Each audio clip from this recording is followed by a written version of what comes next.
So Lenny, I think so many people don't realize the disease process and how the oral disease process can affect your systemic health.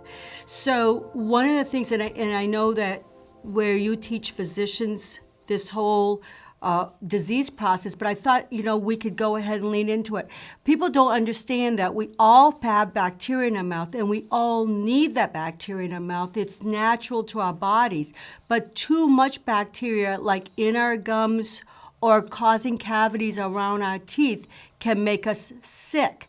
And when somebody lays in a hospital bed, let's just say with a broken hip, and they're heavily medicated, and or they can't take care of their teeth, or somebody's not taking care of their teeth, what happens in their mouth that causes them to get sick, not only orally, but systemically? Exactly. That's a good question. When we look at a healthy mouth, we look at bacteria, good bacteria in your mouth, that there may be 100,000. A lot of bugs.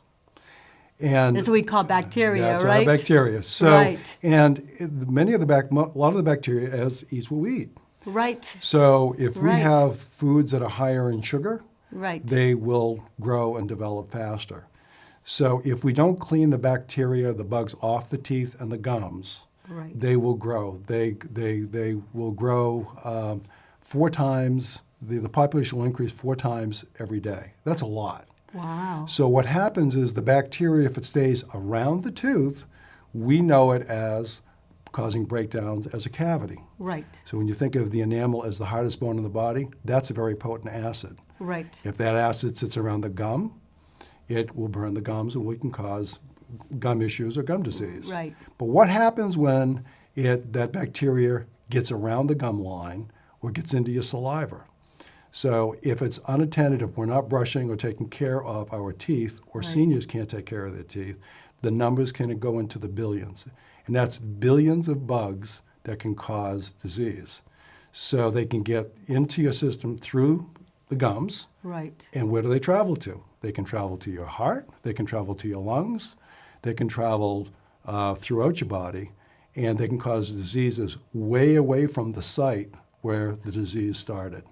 But now we know the connection between oral health and systemic health. We know that Skinnipecio in Buffalo has looked at the close association between respiratory diseases, pneumonia, and oral bacteria.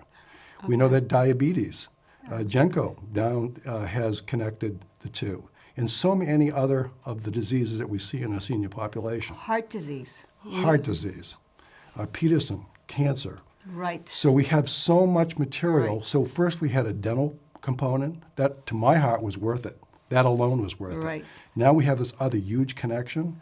So the meeting of those two should be a reason and a drive for us to treat our seniors. Absolutely. And every study now shows, like you just said, we have the oral body connection, and I think it's time for us to look at that as one total health. We need to take care of our seniors and take care of their whole body, and oral health being a major component of that up to now has been so separate.